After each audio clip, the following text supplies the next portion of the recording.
Governor, just to follow up on that, the question was, can you explain the discrepancy? All I said on this is I got there that summer and misspoke on this. So I will just, that's what I've said. So I was in Hong Kong and China during the democracy protests went in. And from that, I learned a lot of what needed to be in governance.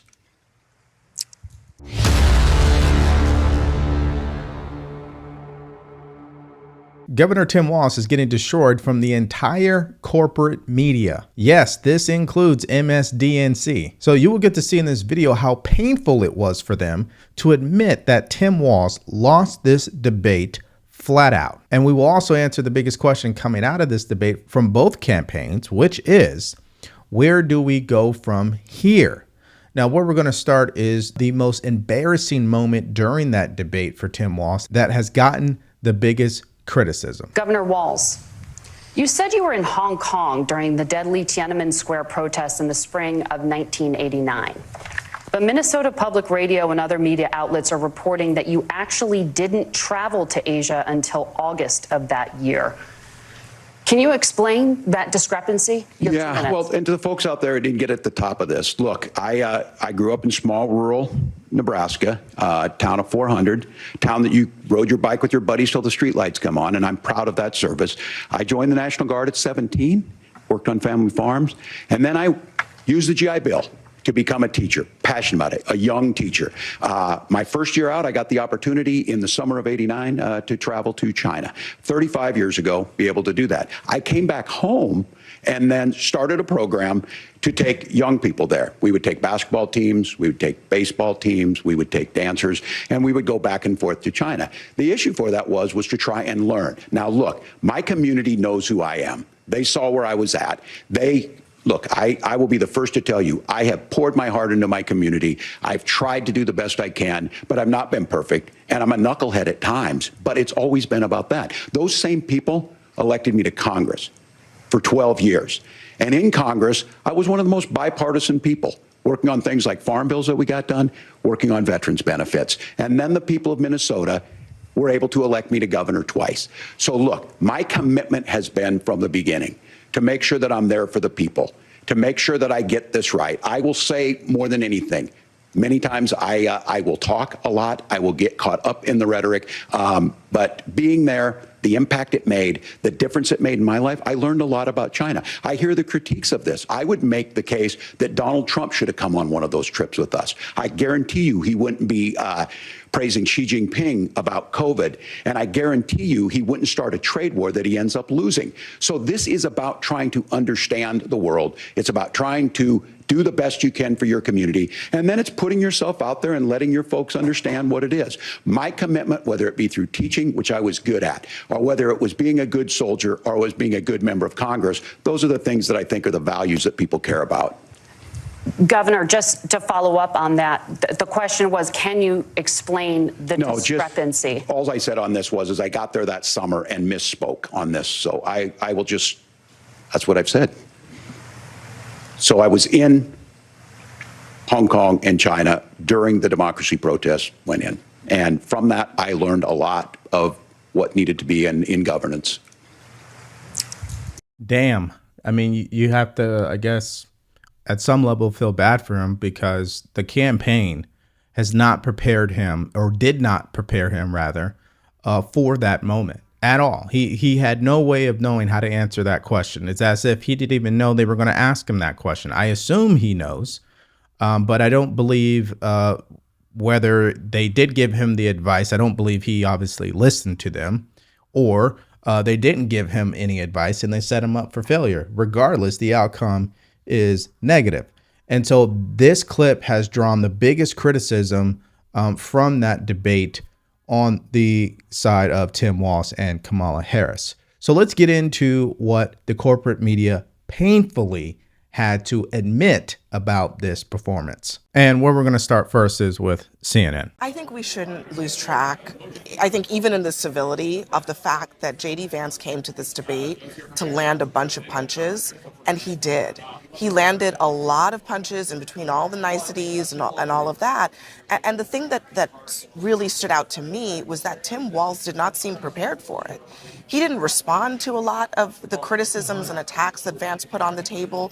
He allowed some clear falsehoods to just go completely unanswered. He allowed J.D. Vance essentially to dodge on a whole host of issues, on climate change, on the issue of his flip-flopping on Donald Trump. He allowed Vance initially to claim that Trump salvaged the Affordable Care Act.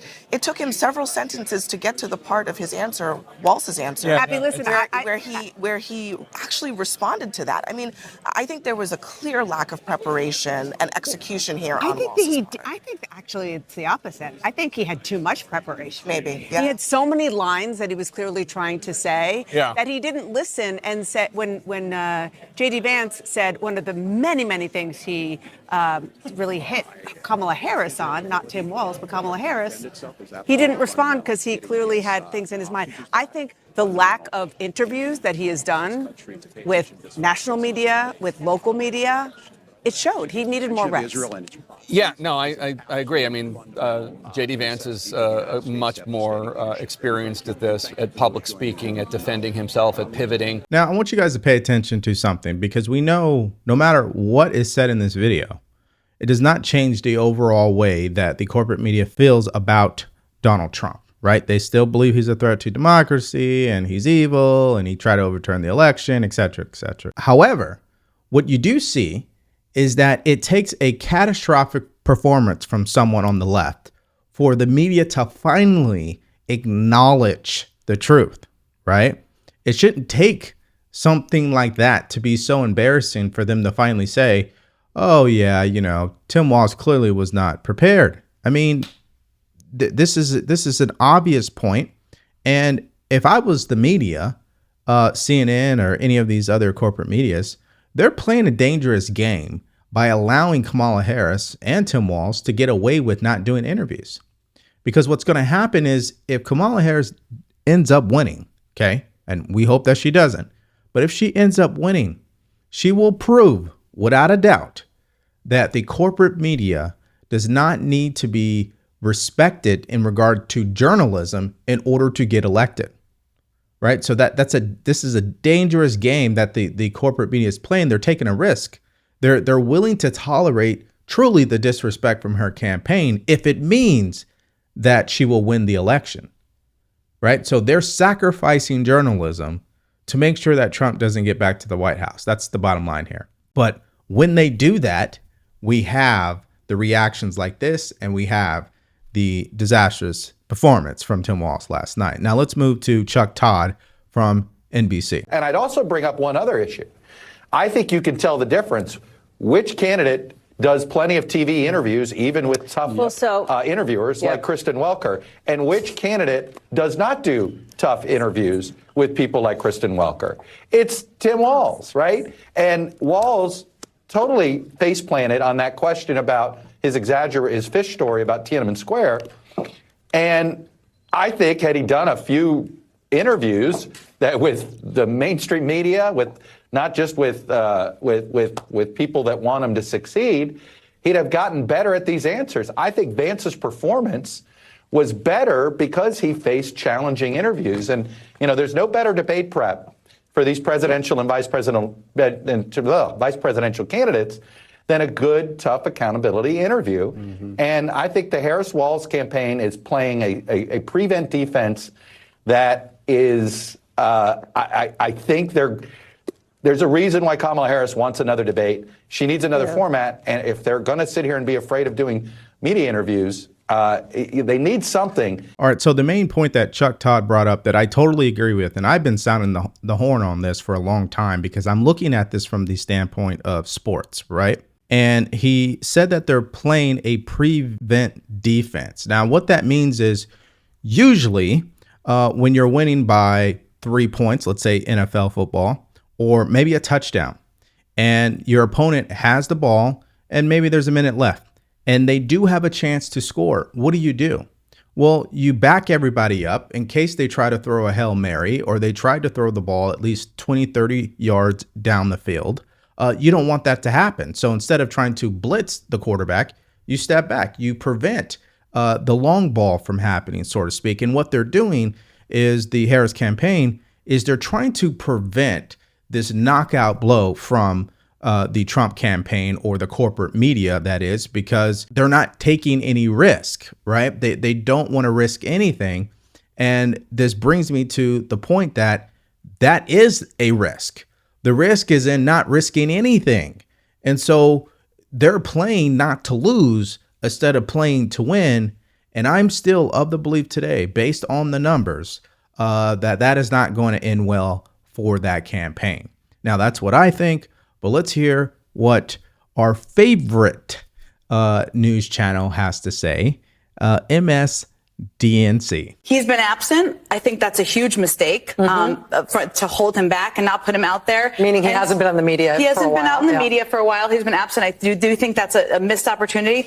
But tonight, I felt like he was spending a lot of time in the first half or 2/3 proving he read the briefing materials. Yeah. And I was missing the magic and the organic spontaneity of Tim Walz. I know you already all talked about the January 6th moment, which I thought was great. And the moment on healthcare, also great. I loved it when he quoted the Bible and made it about morality on immigration. But coming out of it, I hope that they free Tim Walz and put him out there and let him be rusty at times and make mistakes and hug football players and cry and be funny sometimes. That's the magic. That's why he's on the ticket. Yeah. You know, what's interesting is that these individuals that are running her campaign, they suffer from common sense. Common sense would tell you some way, shape, or form, we have to make sure these candidates are always ready to go off script, or they can at least withstand some hard questions, at least one or two of them. And they haven't done that whatsoever. Now, we know what happened in the ABC debate. We know. Now, we obviously weren't in the room. We didn't see the email, and it's not even a story at this point. But some way, shape, or form, she clearly got the questions. And even if I am wrong, she clearly took the time to prepare and memorize the answers to the questions that were asked. But outside of that, we haven't seen anything close to that from Kamala Harris. And so what does this say about the candidates themselves? Can they actually perform at a high level in a high stakes situation, a high stakes negotiation with some of our foreign adversaries or even some of our allies? Now, if you're enjoying this video, do us a favor. Like, share, and subscribe to this channel. If you want to support us further, go to the link in the description below, grab yourself a t-shirt, or buy us a cup of coffee.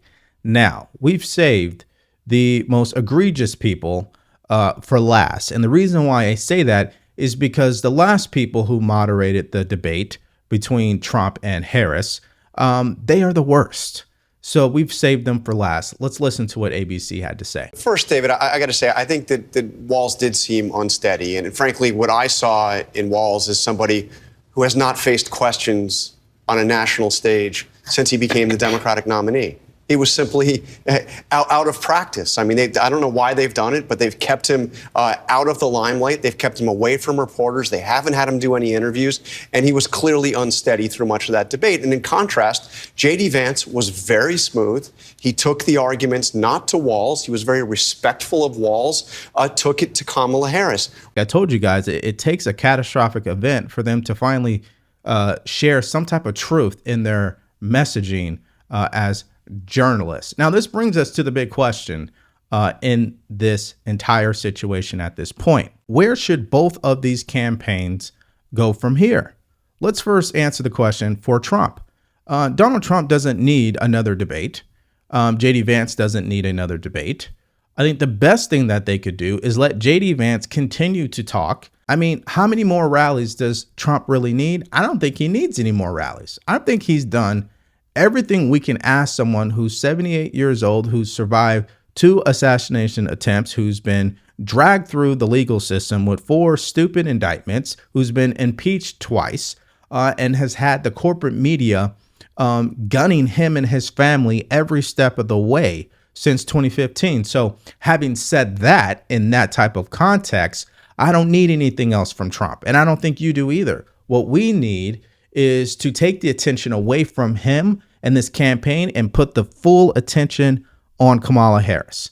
And obviously, the only way that's going to happen is you have to force the media to do so. So what do? You starve the media of Trump headlines. You starve the media of Trump sound bites. You starve the media of Trump. They need him to truly survive, if you think about it. If there's no Trump, I mean, their ratings are already bad. But imagine how much worse it would be if there was no Trump. So there's that. Now, that takes me to Kamala Harris and what they should do moving forward. Clearly, she needs to do what Trump and Vance has been doing. They need to go balls to the wall when it comes to interviews and getting herself out there. We did that video talking about how at least 37% of voters don't know one single policy from Kamala Harris. So the only answer from here for her to go to is to step it up and try to win instead of trying not to lose. So that's my opinion about all this. What do you guys think about what the media had to say about Tim Walz and his embarrassing performance at the VP debate last night? Did you see how painful it was for them? I know that Jen Psaki didn't want to say what she said. We know that. We know ABC didn't want to go down that road. But they had no choice, just like they had no choice when Joe Biden was asleep at the debate with Trump. So let me know what your thoughts are and more in the comments section below. Thank you for checking out the video today. Stay grateful, stay focused, and stay true. Peace.